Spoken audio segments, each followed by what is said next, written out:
पाप मोचनी एकादशी व्रत कथा व पारण विधि। चैत मास के कृष्ण पक्ष के एकादशी की कथा सुनने मात्र से मिलेगा आप सभी को व्रत का फल। जय श्री राम प्यारे मित्रों, मैं कुलदीप मिश्राचार्य स्वागत करता हूं आपके ही अपने YouTube channel paste Kuldeep Mishra में। तो आज का मुख्य विषय है पाप मोचनी एकादशी व्रत कथा व पारण विधि। पाप मोचनी एकादशी में किस प्रकार से पारण करें वह इसकी कथा मैं आप सभी को सुनाने का प्रयास करूंगा। आप सभी के लिए जरूरी सूचना, जो कोई मनुष्य या जो कोई भी एकादशी की व्रत नहीं कर पाते वह पारण नहीं करवा पाते, वह क्या करने से, वह क्या चीज करने से, वह ऐसा कौन सा नियम है वो करने से उसको एकादशी करने का, वह एकादशी का उद्यापन कराने का फल प्राप्त हो सकता है, वह क्या है, वह क्या जरिया है, उसका क्या नियम है, वह इसे किस प्रकार करें, इन सभी के बारे में भी आज बात करेंगे। सबसे पहले मैं आप सभी को एकादशी की कथा सुनाने का प्रयास करूंगा। आइए कथा की ओर चलते हैं। कथा शुरू करने से पहले उस परम पिता परमात्मा का मेरे साथ आप सभी ध्यान कर लीजिए। सच्चिदानंद रूपाय विश्वे पत्यादि हेतवे तापत्रो विनाशाय श्री कृष्णाय वयं नमः। श्री कृष्णाय वयं नमः। बोलो बाकी बिहारी लाल की जय। राजा रामचंद्र भगवान की जय। चैत मास के कृष्ण पक्ष की एकादशी व्रत कथा प्रारंभ। धर्मराज युधिष्ठिर कहने लगे कि हे महाराज, आपने फाल्गुन मास के शुक्ल पक्ष की एकादशी का कथा व महत्व मुझे बतलाया। अब आप कृपा करके यह बतलाइए कि चैत मास के कृष्ण पक्ष की एकादशी का क्या नाम है, इसमें कौन से देवता की पूजा की जाती है और उसकी क्या विधि है।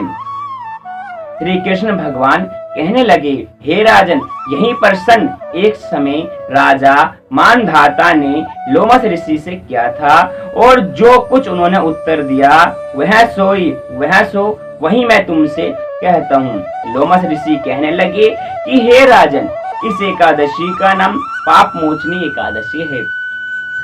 अब मैं आपसे इसकी कथा कहता हूँ, आप ध्यान पूर्वक सुनिए।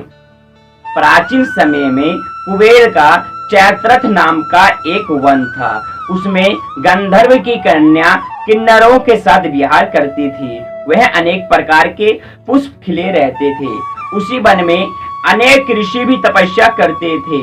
स्वयं इंद्र भी चैत और बैसाख के महीने में देवताओं के सहित वहां जाकर के क्रीड़ा किया करते थे। वहीं अपने आश्रम में मेधावी नाम के एक ऋषि तपस्या में संलग्न थे। वे शिव के भक्त थे।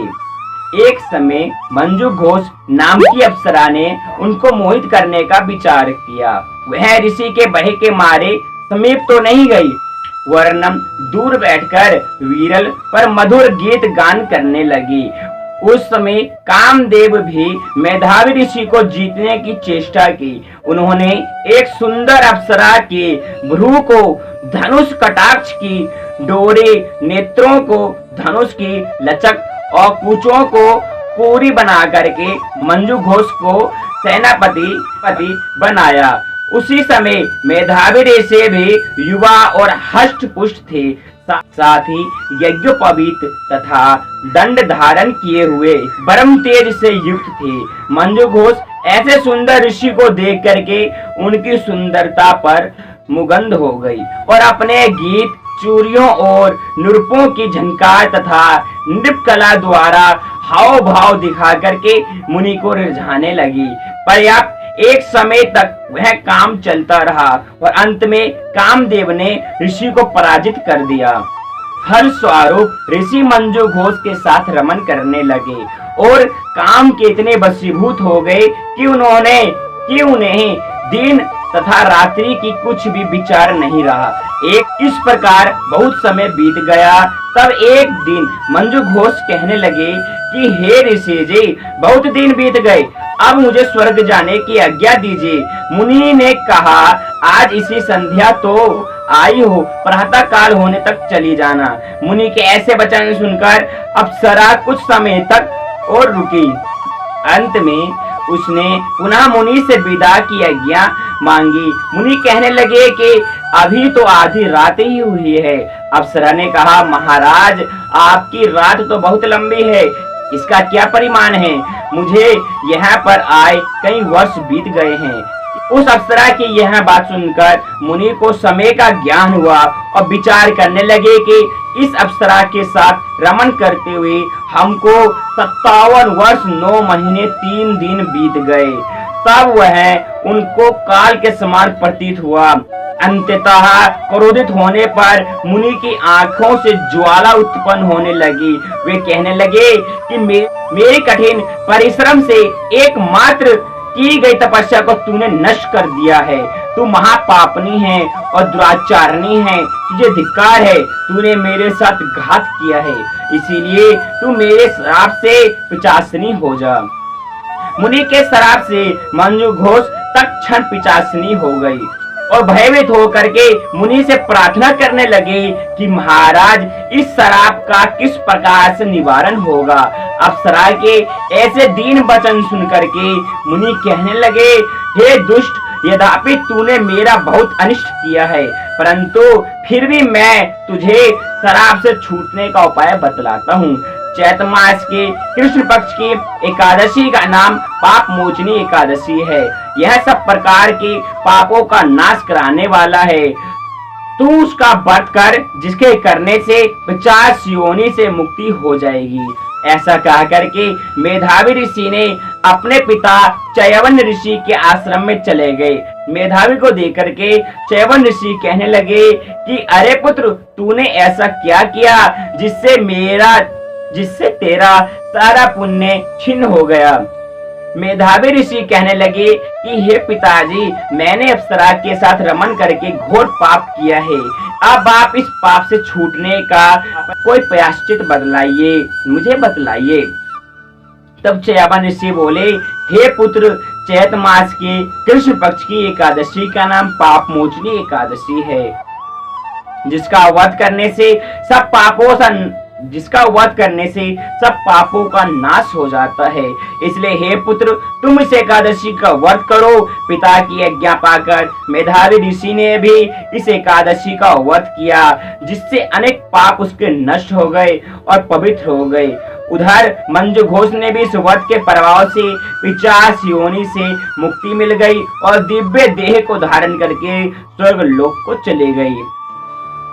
लोमस ऋषि कहने लगे कि हे राजन, पाप मोचनी एकादशी का व्रत करने से सब पाप नष्ट हो जाते हैं। इस कथा को पढ़ने से या सुनने से या सुनाने से हजारों गौदान का फल प्राप्त होता है तथा ईश्वर को करने से ब्रह्म हत्या, गर्भपात, बाल हत्या, सुरापान, स्त्री के साथ प्रसन्न आदि प्रकार के पाप नष्ट हो जाते हैं। बोलो बाकी भरी लाल की जय, राजा रामचंद्र भगवान की जय। जी हाँ प्यारे मित्रों, मैंने आप सभी को एकादशी व्रत कथा सुनाने का प्रयास किया है। अब मैं आप सभी को एकादशी का महात्म्य सुना देता हूँ, फिर इसके बाद बताऊंगा कि पाप मोचनी एकादशी में किस चीज से पारण करें, वह पाप मोचनी एकादशी व्रत किस से तोड़ें। एक समय नैमिषारण्य में पुराणों की कथाओं को सुनने के धैर्य से एकाग्रचित हुए 88,000 ऋषियों ने श्री सूत जी महाराज से प्रश्न किया कि महाराज, आने वाले कलयुग में प्राणियों का उद्धार कैसे होगा। ऋषियों के इस प्रश्न का उत्तर देने के लिए वेद व्यास जी के शिष्य, जो सब पुराणों की कथाओं को अपने गुरु की कृपा से भली भांति जानते थे, कहने लगे, हे ऋषियों, एक वर्ष के 12 महीनों की 24 अथवा जिस वर्ष में अधिक मास होता है उसकी 2 इस प्रकार कुल 26 एकादशियां होती है, जिनके नाम मैं तुमसे कहता हूँ, आप सभी ध्यान पूर्वक सुनिए। उत्पन्ना, मोक्षदा, सफला, पुत्रदा, सठितिला, जया, विजया, आमलकी, पाप मोचनी, बरुथनी,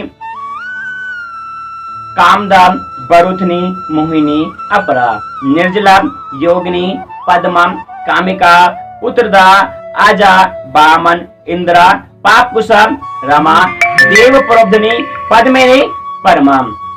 इनके शरण मात्र से इनके नामों के अनुकूल ही फल प्राप्त होते हैं। जो प्राणी इनका व्रत तथा उद्यापन नहीं कर सकते, वे इनका नाम सुनने मात्र से ही व्रत का और उद्यापन का फल प्राप्त कर लेते हैं।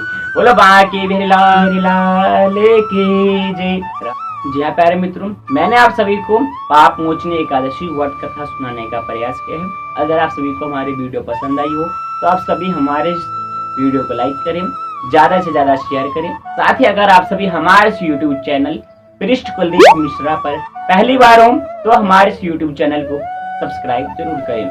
आइए बात करते हैं कि पाप मोचनी एकादशी व्रत का पारण किस प्रकार करें। वह पाप मोचनी एकादशी व्रत किस प्रकार तोड़े। जी हाँ प्यारे मित्रों, अगर आप सभी ने पाप मोचनी एकादशी व्रत की हुई है, यानी चैत्र मास के कृष्ण पक्ष की एकादशी का व्रत किए हुए हैं, तो इसका पारण जो द्वादशी में होगा वह गौ माता के घी से होगा। ये प्यारे मित्रों, गौ माता की घी खा करके आप यह व्रत तोड़ सकते हैं। उसके बाद कोई सा भी अन्न या भोजन ग्रहण कर सकते हैं। बोलो बांके बिहारी लाल की जय। एक और पुनः, अगर आप सभी हमारे यूट्यूब चैनल पृष्ठ कुलदीप मिश्रा पर पहली बार हो तो हमारे इस यूट्यूब चैनल को सब्सक्राइब जरूर करें। साथ ही अगर आप सभी को मेरे द्वारा प्रस्तुत यह कथा व यह बात समझ में आई हो तो आप सभी हमारे इस वीडियो को लाइक करें। साथ ही अपने प्यारे प्यारे मित्रों को भी शेयर करें। अगर आप सभी को किसी भी प्रकार का प्रश्न पूछना हो तो आप सभी हमारे ट्विटर अकाउंट पर में फॉलो करके हमें ट्वीट कर सकते हैं, जिस प्रश्न का उत्तर मैं आप सभी को 48 घंटों के अंदर देने का प्रयास करूंगा। मिलते हैं अगले वीडियो में, तब तक के लिए राधे राधे।